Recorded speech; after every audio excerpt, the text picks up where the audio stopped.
Então, simbora aqui começar para a nossa primeira ideia. Então, eu botei aqui função do primeiro grau.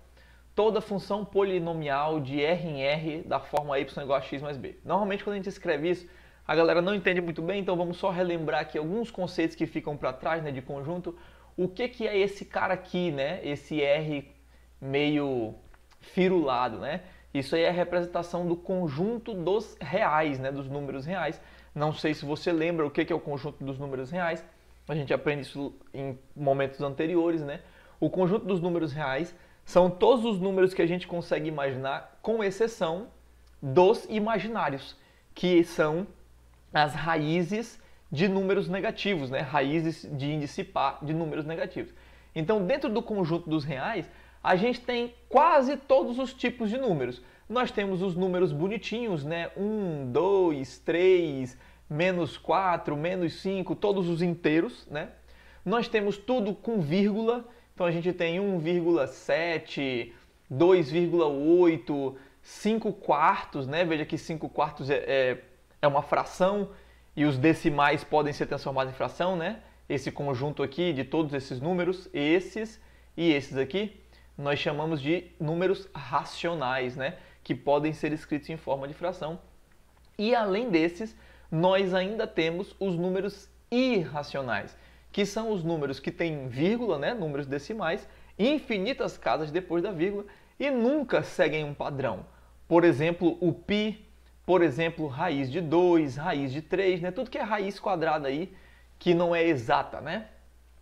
Tirando tipo raiz de 16, que é exatamente 4. Né? Então, juntando todo esse grupo aqui, né, dos inteiros, que é essa primeira bolinha, uma amplificação, né, dos racionais, que são todos os anteriores, e agora, além disso, né, os com vírgula e as frações, né?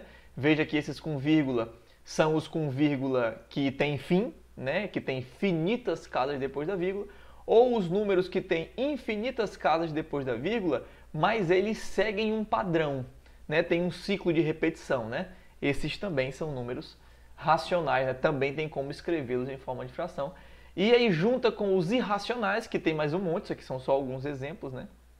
Quando junta tudo, isso é o conjunto dos números reais. Ou seja, é quase tudo. Só tira coisas desse tipo, né? Raiz de menos 5. Isso aqui não está aqui dentro, né? Aqueles números que a gente aprende lá no terceiro ano, não sei se você lembra, né? Tipo 2 mais 3i, onde o i é a unidade imaginária, né? Então esses caras saem. Então é quase tudo com exceção desses caras, isso é o conjunto dos números reais. Então o que essa primeira frase está te dizendo? Toda função polinomial dos reais em reais da forma, né? Da forma y igual a x mais b. Está dizendo que o meu domínio, que é esse conjunto aqui, né? Esse aqui é o meu domínio, são todos os números reais, ou seja, no lugar do x, eu posso substituir todos os números reais. E o meu conjunto de chegada, que é o meu contradomínio, que é onde eu vou procurar as respostas, né? Que é o y, esse y também estará dentro dos reais. Tá ok? É isso que ele quer dizer pra gente. E ele falou que onde a e b pertencem aos reais, né? Agora não estou falando mais do x e do y, estou falando desses coeficientes.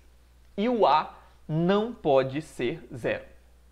Então vamos só dar uma filosofadazinha, né, antes da gente ir para esse primeiro tópico 1. Eu sempre gosto, né, nas nossas aulas de quebrar os vídeos o máximo possível, né, para que a gente tenha pequenas ideias em vídeo ao invés de ter um vídeo de 1h20, né, seguido uma atrás da outra. Então agora nesse primeiro vídeo vamos só filosofar essa frase que é a primeira frase que apresenta para a gente. E normalmente a gente não entende, né? Então vamos entender.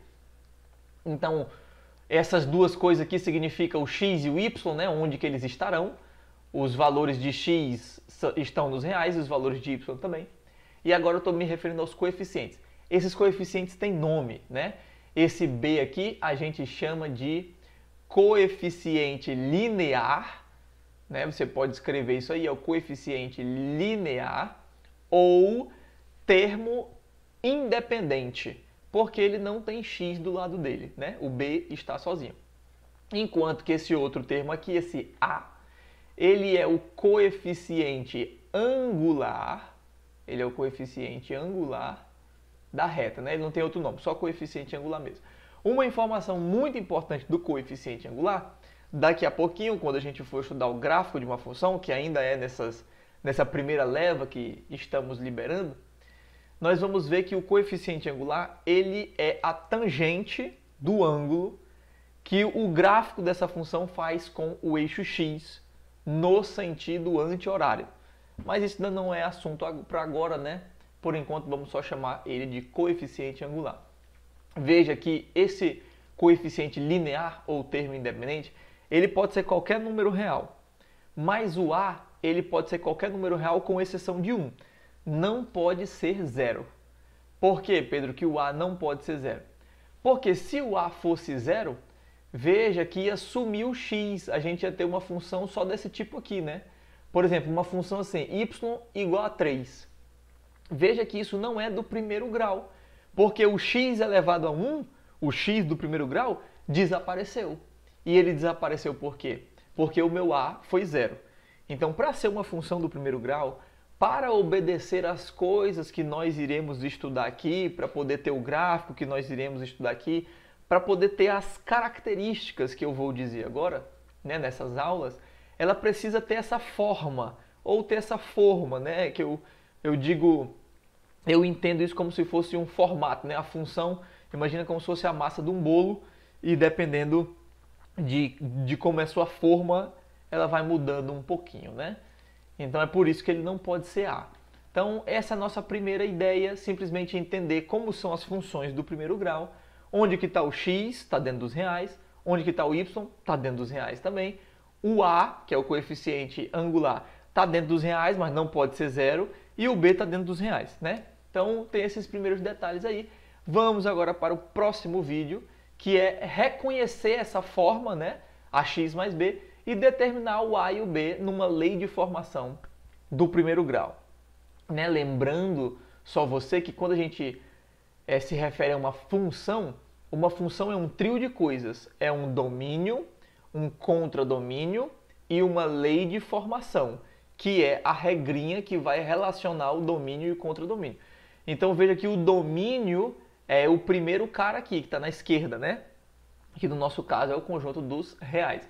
O contradomínio é o cara da direita, que nesse caso também é os reais. E minha lei de formação é qualquer lei de formação que tenha essa cara aqui. Y igual a x mais b. Isso que é função, né? A junção das três coisas.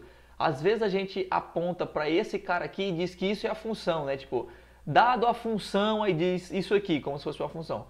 Mas na verdade está implícito, né, que é uma função de R em R, tem que dar o domínio, tem que dar o contradomínio e a lei de formação. Então agora o nosso próximo objetivo é eu te dar essa lei de formação e você saber me dizer quem é o A e quem é o B, bem tranquilinho. Então vamos seguir aí para a nossa próxima ideia.